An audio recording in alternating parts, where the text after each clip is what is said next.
Hi everyone, ये class 12th chemistry के electrochemistry का लेक्चर 2 है। Electrolysis and its loss continue करेंगे हम। लास्ट लेक्चर में हमने इलेक्ट्रोलिसिस पढ़ लिया था, उसका काज पढ़ लिया था, उसका एक्सप्लेनेशन पढ़ ली थी और कुछ एग्जांपल्स की थी।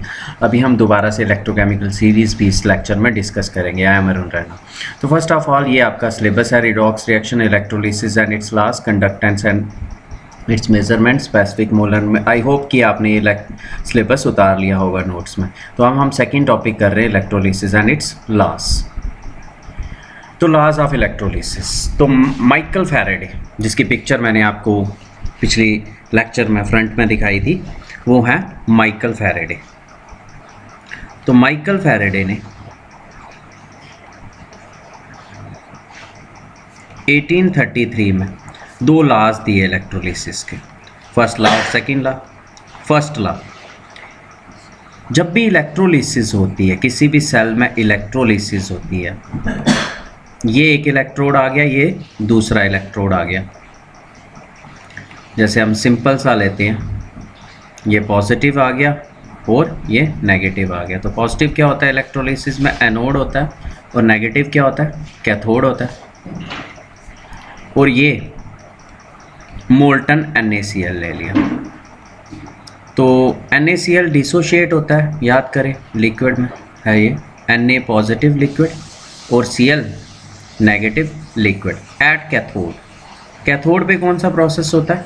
Reduction. Reduction means gain of electrons. Cathode पे रिडक्शन होती है, reduction means gain of electron. तो गेन कौन करेगा इलेक्ट्रॉन? इन दोनों में से गेन वो करेगा जिस पे पॉजिटिव चार्ज होगा। ये इसने गेन किया, बन गया Na liquid. At anode, anode पे कौन सा प्रोसेस होता है? Oxidation. Oxidation means loss of electron. Loss कौन कर सकता है? Cl negative. ये लॉस करेगा, बन जाएगा Cl और इलेक्ट्रॉन।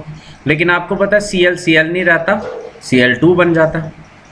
तो आप देख रहे हो एक इलेक्ट्रोड पे ये Cl2 गैस है, ये क्या करेगा? लिबरेट करेगा, ठीक है, और ये सोडियम बन रहा है।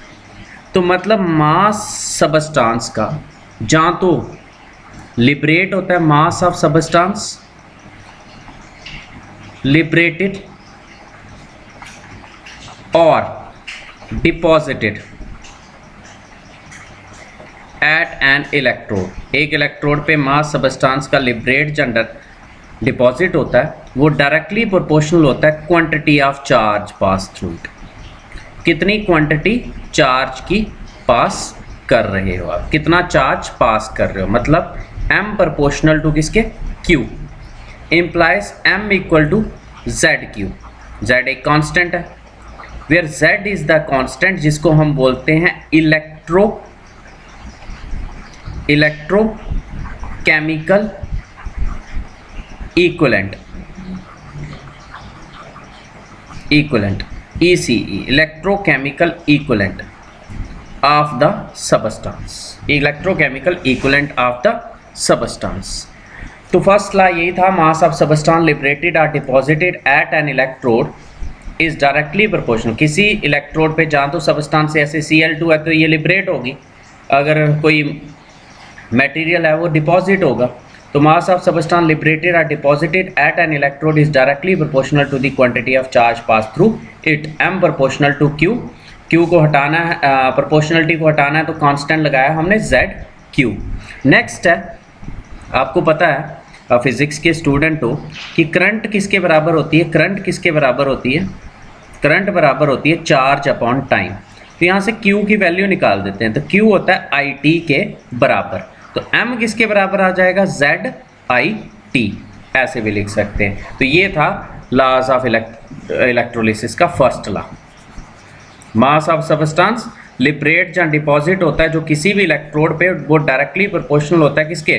Quantity of charge passed through it.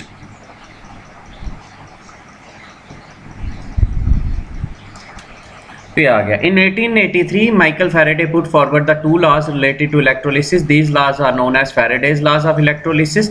They are: first law of electrolysis, it states that mass of the substance liberated or deposited at an electrode is directly proportional to the quantity of charge passed through it. That is, according to this law of electrolysis m proportional to q, m को constant लगाना पड़ेगा, m equal to ZQ, ये first रख दिया। Where Z क्या है, where Z क्या है, is the electrochemical equivalent of the substance, ठीक है। Also if I is the current flowing through the electrolyte in time t, then I equal to किसके बराबर होता है, Q अपॉन T, तो Q आ जाएगा IT, implies m equal to ZIT। तो डेफिनेशन ऑफ इलेक्ट्रोकेमिकल इक्विवेलेंट, इसकी definition करते हैं हम इलेक्ट्रोकेमिकल इक्विवेलेंट की Z की हम क्या करेंगे, डेफिनेशन करेंगे। एज आपको पता है m प्रोपोर्शनल टू किसके होता है, Q, implies m equal to किसके बराबर होता है, ZQ, तो इम्प्लाइज Z किसके बराबर होगा, m बाय Q। m क्या होता है, मास ऑफ सबस्टेंस लिबरेटेड और डिपॉजिटेड, ये आ गया डिवाइड पर यूनिट चार्ज। तो electrochemical equivalent of the substance क्या होता है, मास ऑफ सबस्टेंस लिबरेटेड और deposited at an electrode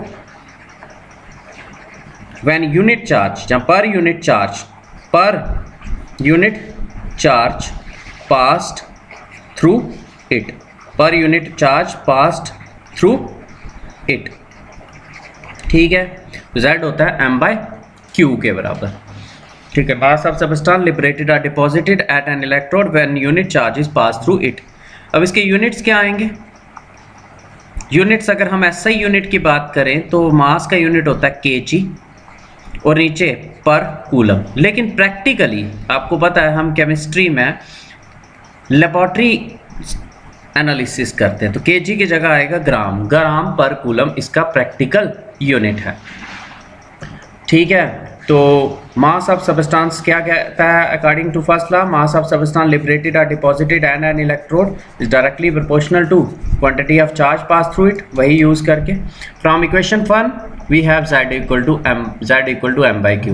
Hence the electrochemical equivalent of substance may be defined as the mass of substance liberated or deposited at an electrode per unit charge passed through it. Its SI unit तो kg per coulomb आएगा, but it is mostly measured in gram per coulomb. Next है second law of electrolysis. Second law of electrolysis.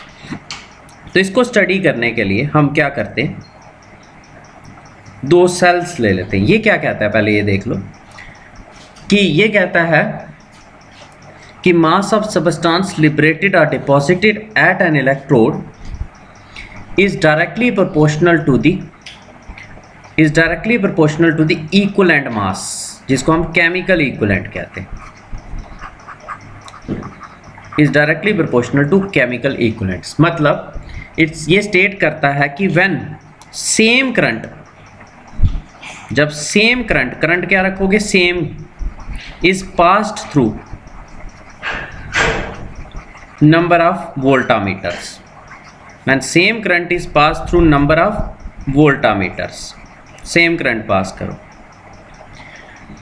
the mass of substance liberated or deposited at an electrode is directly proportional to their equivalent mass, जहाँ chemical equivalents बोलते हैं, equivalent mass तो आपको आता है, उसके directly proportional होता है। मान लो अगर अब कैसे सेम करंट कैसे पास करोगे, नंबर ऑफ वोल्टामीटर से उनको सीरीज में कनेक्ट करोगे। मान लो m1 पहले का मास सबस्टेंस लिबरेट और उसका इक्विवेलेंट मास है E1, m2 directly proportional to E2, तो इसका मतलब है implies m1 upon m2 is equal to E1 upon E2, ये आ जाएगा, ठीक है। इसको हम रख लेते हैं फर्स्ट, जहाँ पीछे अगर दोनों लॉज हैं तो इसको थर्ड भी रख सकते हो। Also same quantity of electricity pass हो रही है, Q सेम है, तो m1 किसके बराबर आ जाएगा फर्स्ट लॉ से, Z1Q, और m2 किसके बराबर आ जाएगा, Z2Q। तो इसका मतलब है m1 अपॉन m2 किसके बराबर आ जाएगा, Z1 अपॉन Z2, ये भी इक्वेशन है।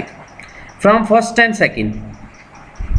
सेकेंड से आप देख सकते हो कि E1 upon E2 equal to किसके बराबर आ जाएगा, Z1 अपॉन Z2। इसका मतलब है E जो होता है, E1 ऊपर है, Z1 ऊपर है, E2 नीचे है, Z2 नीचे है, तो इसका मतलब है E प्रोपोर्शनल टू किसके है, Z है, तो इसका मतलब E इक्वल टू FZ।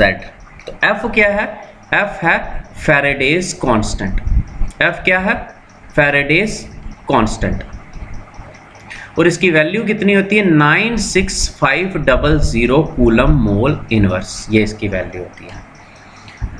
तो ये था second law of electrolysis. Second law of electrolysis क्या कहता है? Second law of electrolysis, second law of electrolysis कहता है कि when same current is pass through number of voltameters, और ये कैसे पॉसिबल है? Same current connected in series, the mass of substance liberated or deposited at an electrode is directly proportional to their chemical equivalents. So it states that when same current is passed through number of voltmeters connected in series, the mass of substance liberated or deposited at their electrodes is directly proportional to their chemical equivalents. ठीक है, equivalents क्या होते हैं? Equivalent weights होते हैं। ठीक है, eight N को काट दो, at their electrodes is directly proportional to their equivalent masses. ठीक है, तो सपोज करते हैं दो वोल्टामीटर्स जिनको हमने कनेक्ट किया सीरीज में, और पहले का मास सबस्टांस का लिबरेट होता है voltmeter connected in series through which same charge is passed, so that respective masses m1 और m2 liberate होते हैं और deposit होते हैं with chemical equivalents E1 और E2। then according to second law of electrolysis m1 upon m2 equal to किसके बराबर आ जाएगा? E1 upon E2। next also from first law of electrolysis क्या आ गया? अभी तक आपके पास क्या आ चुका है? अभी तक हमारे पास आ चुका है भाई m1 upon m2 equal to E1 upon E2। इसको हमने इक्वेशन नंबर 4 रखा है यहाँ पे।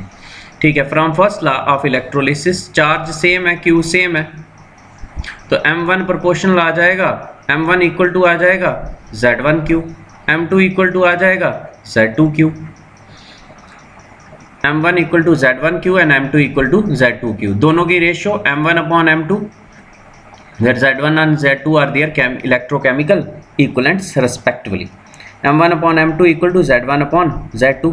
दोनों को कंपेयर करोगे तो यहाँ से आ जाएगा E1 upon E2 equal to Z1 upon Z2, E1 upon Z1 equal to E2 upon Z2। E by Z मतलब वही आ जाएगा जैसे मैंने बताया आपको कि यहाँ से E1 upon E2 equal to Z1, E1 ऊपर है Z1 भी ऊपर है, इसका मतलब E proportional to Z implies E equal to FZ, ऐसे कर सकते हो आप। वेयर F क्या है? फैराडेज कांस्टेंट है और इसकी वैल्यू होती है 96500 कूलम मोल इनवर्स, न्यूमेरिकल में होगी यूज ये। तो यही है कि E upon Z equal to F, where F is Faraday's constant having value 96500 coulomb mole inverse. Next experimentally, इसको एक्सपेरिमेंटली देखेंगे हम, वेरीफाई करेंगे। कंसीडर करते हैं दो वोल्टामीटर्स,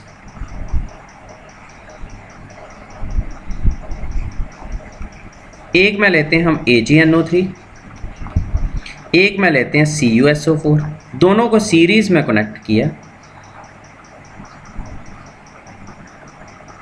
इसमें AgNO3 है,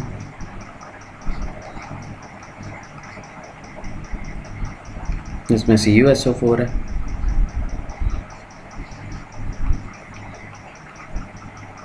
ये पॉजिटिव है, ये नेगेटिव है, और ये दोनों कनेक्टेड है। इसमें सिल्वर डिपॉजिट होगा, सिल्वर बनेगा, इसमें कॉपर बनेगा। आपको पता है इक्विवेलेंट मास सिल्वर का कितना होता है? एलिमेंट का होता है इक्विवेलेंट मास सिल्वर का होता है उसका मॉलिक्यूलर मास।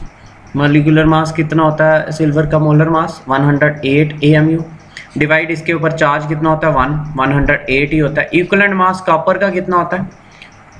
एटॉमिक मास होता है 63.5 और चार्ज होता है 2, तो ये 31.75। इसमें मास सबस्टांस का लिबरेट हो गया M1 रख लो, M1 रख लो, इसमें लिबरेट हो गया M2। तो देखा गया कि M1 अपॉन M2 की रेशियो जो है ना वो आई 108 अपॉन 31.75 AMU। तो इससे क्लियर हो गया कि मास उसके इक्विवेलेंट मास के प्रोपोर्शनल आता है। तो ये थी एक्सपेरिमेंटल वेरिफिकेशन। तो इसमें एक्सपेरिमेंटली वेरिफिकेशन के लिए हम क्या करेंगे? कंसीडर करेंगे 2 वोल्टामीटर्स AgNO3 और कॉपर सल्फेट, उनको क्या कर लेंगे? सीरीज में कनेक्ट कर लेंगे और फिर उनमें रिएक्शंस होंगी और जो मास Ag और कॉपर का लिबरेट होगा, डिपॉजिट होगा, उसको वे करेंगे और देखेंगे कि वो प्रोपोर्शनल आएगा। अगर Ag का पहले लोगे तो 108:31.75 और Cu पहले लिखोगे तो 31.75 × 108। तो कंसीडर करते हैं a copper voltameter and silver voltameter connected to battery B through key K and rheostat change करने के लिए आर एज शोन बिलो। ये फिगर आ गई। इसमें पहले कौन सा लिया है यहाँ पे? पहले यहाँ पे लिया है कॉपर वोल्टामीटर, इसके अंदर है कॉपर सल्फेट सोल्यूशन। ये लिया सिल्वर वोल्टामीटर, इसमें है सिल्वर AgNO3 सोल्यूशन। ये कनेक्टेड है बैटरी के साथ। ये बैटरी आ गई, ये पॉजिटिव आ गया और ये नेगेटिव आ गया। पॉजिटिव वाला एनोड बन गया, ये नेगेटिव वाला कैथोड बन गया। बीच में ये एनोड है तो ये कैथोड, ये एनोड। तो पहले में कॉपर डिपॉजिट होगा 31.75, इसमें 108। तो ऑन पासिंग इलेक्ट्रिसिटी, जब इलेक्ट्रिसिटी बर्स्ट करोगे through this system by closing the key के, a suitable amount of copper and silver are deposited in their respective, but at any stage, किसी भी स्टेज पे देखोगे ratio of their masses deposited is 31.75:108, which proves second law of electrolysis। तो second law of electrolysis क्या कहता है? Second law of electrolysis कहता है कि भाई when same current is passed through number of voltmeters connected in series, mass of substance liberated or deposited is directly proportional to their chemical equivalents। फिर हमने ये भी किया कि E proportional to Z, E equal to FZ। तो ये है electrochemical series, पिछले स्लाइड्स में भी आई थी, ये पिछले लेक्चर में भी। तो ये सीरीज है, आपको याद रखनी है मेन ली का बा का ना मक अल मन वाटर जन कर फी कड को नी सन पब ह सन कु I2 Fe Ag main Ag Br2 Cl2 O2 Au Co और F2। ये इंपॉर्टेंट इलेक्ट्रोकेमिकल सीरीज। इस सीरीज में एलिमेंट्स को अरेंज किया in the increasing order of their reduction. जो बाद में आएगा वो रिड्यूस होगा और जो पहले आएगा वो ऑक्सीडाइज्ड होगा। मतलब पहले जो आएगा वो लॉस करेगा इलेक्ट्रॉन और जो बाद में आएगा वो गेन करेगा। और जो बाद में आएगा वो एक अच्छा ऑक्सीडाइज, रिडक्शन होगी तो कौन सा एजेंट एक्ट करेगा? Oxidizing agent. और जो शुरू में आएगा वो ऑक्सीडाइज होगा, इसका मतलब रिड्यूसिंग एजेंट एक्ट करेगा, दूसरे को रिड्यूस करेगा। इसीलिए लिथियम जो है वो स्ट्रॉन्गेस्ट रिड्यूसिंग एजेंट है और फ्लोरीन जो है वो स्ट्रॉन्गेस्ट ऑक्सीडाइजिंग एजेंट है। जो हाइड्रोजन से पहले आते हैं उनकी क्या होती है? ऑक्सीडेशन होती है, और जो बाद में आते हैं उनकी रिडक्शन प्रेफरेबली होती है। Can also be remembered as, ऐसे याद करना है आपने, ली का बा का ना मग अल मन वाटर जन कर फी कड कोनी सन पब ह सन Kuku I2 Fe Ag Br2 Cl2 Ou O2 Au Co F2। In this series the elements preceding hydrogen are reducing agents. जो एलिमेंट बाद में आते हैं वो oxidizing. The element which comes later will be, जो बाद में आएगा वो प्रेफरेबली ऑक्सीडाइज होगा। and the element which comes earlier will be preferably reduced होता है। the element which comes later in the series, उल्टा लिखा है, will be preferably reduced, और जो पहले आएगा वो क्या होगा? ऑक्सीडाइज। जो पहले आएगा वो क्या करेगा? लॉस करेगा electron. the element which comes later will be preferably reduced। ठीक है, इतनी बड़ी स्लाइड होती है, आपने उल्टा याद करना है। The element which comes later will B preferably क्या होता है? रिड्यूस्ड होता है। और जो एलिमेंट अर्लियर आता है वो क्या होगा? ऑक्सीडाइज होगा। नेक्स्ट टेस्ट नंबर 1 को देखते हैं आपका। Write the product of electrolysis of molten lead bromide.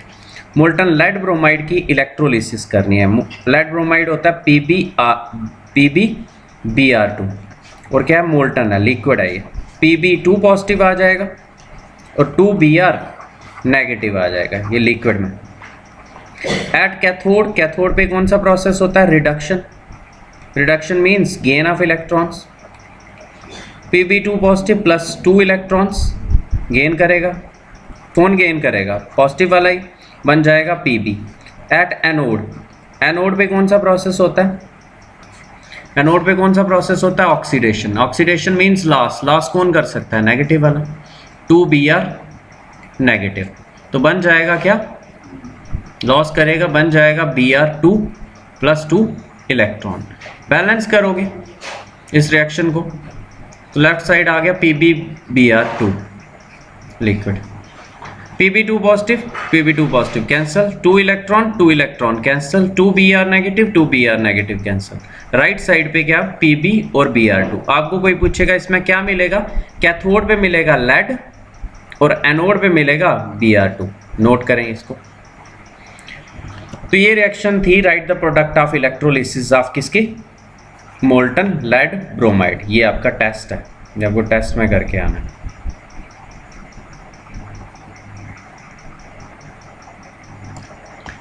Next आ जाता है molten sodium chloride. Molten sodium chloride, इसको देख लो, NaCl मोल्टन, Na पॉजिटिव और Cl negative. At cathode at anode, cathode पे कौन सा प्रोसेस होता है? Reduction. Reduction means gain of electron. Gain कौन कर सकता है इलेक्ट्रॉन? पॉजिटिव वाला जल्दी से गेन करेगा, Na पॉजिटिव लिक्विड गेन करेगा इलेक्ट्रॉन, बन जाएगा Na। एट एनोड, एनोड पे कौन सा प्रोसेस होता है? Oxidation means loss. लॉस कौन करेगा? Cl negative. Cl negative loss करेगा इलेक्ट्रॉन, बन जाएगा Cl प्लस इलेक्ट्रॉन। लेकिन Cl कुछ नहीं होता, Cl2 रहेगा। अब बैलेंस पहले इंडिविजुअल रिएक्शन करो। इस साइड Cl नेगेटिव 1 है, इस साइड 2 है, 2 Cl, 2 Cl नेगेटिव, यहाँ पे 2 इलेक्ट्रॉन आ जाएंगे। अब ये जो इलेक्ट्रॉन्स है ये भी बैलेंस होने चाहिए। इधर 2 इलेक्ट्रॉन रिलीज हो रहे हैं, इधर 1 ही यूज हो रहा है। इसको किससे मल्टीप्लाई करो? 2 से, पूरी रिएक्शन। अब ये 2 Cl नेगेटिव कहाँ से आएंगे? है ही एक Cl नेगेटिव है यहाँ पे, इसको भी किससे मल्टीप्लाई करो? 2 से। अब नेट रिएक्शन लिखो। सब ये 4 चीज जो होते हैं, आयंस जो होते हैं, ये बैलेंस होने चाहिए। लेफ्ट साइड पे 2 NaCl, कहीं पे राइट साइड पे NaCl नहीं, 2 NaCl लिक्विड। Na पॉजिटिव कितने हैं? इंटू 2 है तो 2 है ये, और यहाँ पे ये भी इंटू 2 है, 2 है, ये कैंसिल। इलेक्ट्रॉन 2 है लेफ्ट पे, इलेक्ट्रॉन 2 है राइट पे, कैंसिल।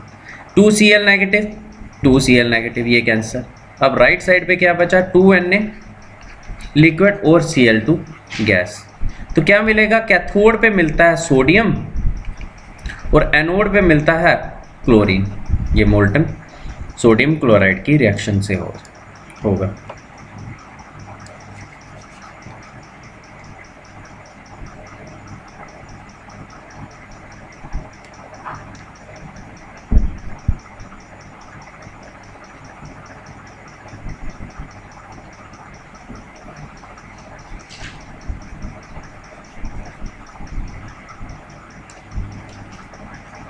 नेक्स्ट है एसिडुलेटेड वाटर। एसिडुलेटेड वाटर, आपको पता है water is a very weak electrolyte, लेकिन जब थोड़ा सा एसिड डाल देंगे तो ये थोड़ा कंडक्ट करना स्टार्ट कर देगा। H2O लिक्विड टूटेगा, H पॉजिटिव एक्वा और OH नेगेटिव एक्वा। एसिडुलेटेड हो या अल्कलाइन हो, दोनों same he. At cathode, cathode पे कौन सा प्रोसेस होता है? रिडक्शन। रिडक्शन होती है। Reduction means gain of electron. Gain कौन करेगा? H positive OH negative, gain H positive करेगा, इलेक्ट्रॉन बन जाएगा H। H थोड़ी रहता है, H2 बैलेंस करना है, 2 H पॉजिटिव, 2 इलेक्ट्रॉन गेन करेंगे, H2 बन जाएगा। एट एनोड, एनोड पे कौन सा प्रोसेस होता है? Oxidation means loss of electron. Loss कौन करेगा? OH नेगेटिव लॉस करेगा इलेक्ट्रॉन। OH नेगेटिव लॉस करेगा इलेक्ट्रॉन तो बन जाएगा OH।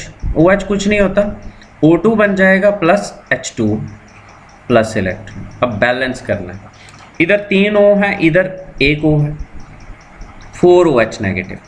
कितने O हो गए? 4, ये 4। कितने H हो गए? 4, यहाँ पे 4 H, यहाँ पे इलेक्ट्रॉन 4 आ जाएंगे। अब सबसे पहले इन इलेक्ट्रॉन्स को बैलेंस करो। इधर 4 है, इधर कितने? 2। तो इसको भी किससे मल्टीप्लाई करना पड़ेगा?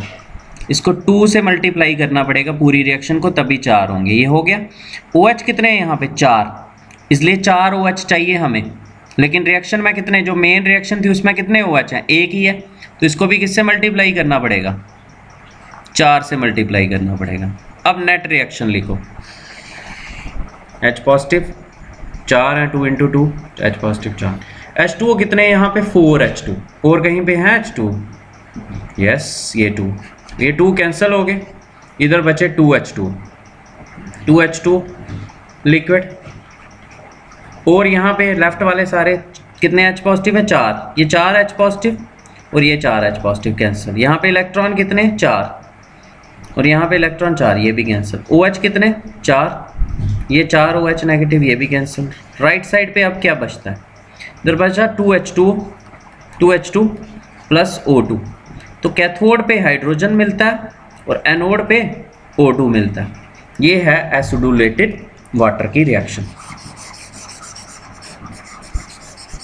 एसिडुलेटेड हो अल्कलाइन हो, हाइड्रोजन और oxygen, hydrogen at cathode and oxygen at anode, इसको भी आपने करना। नेक्स्ट है aqueous sodium chloride solution. Aqueous sodium chloride solution, तो एक्वस सोडियम क्लोराइड सॉल्यूशन क्या हुआ, NaCl aqua gives us Na positive aqua plus Cl negative aqua, और water भी होगा, अगर एक्वा सोल्यूशन ले रहे हो वाटर भी टूटेगा, H पॉजिटिव एक्वा और OH नेगेटिव एक्वा।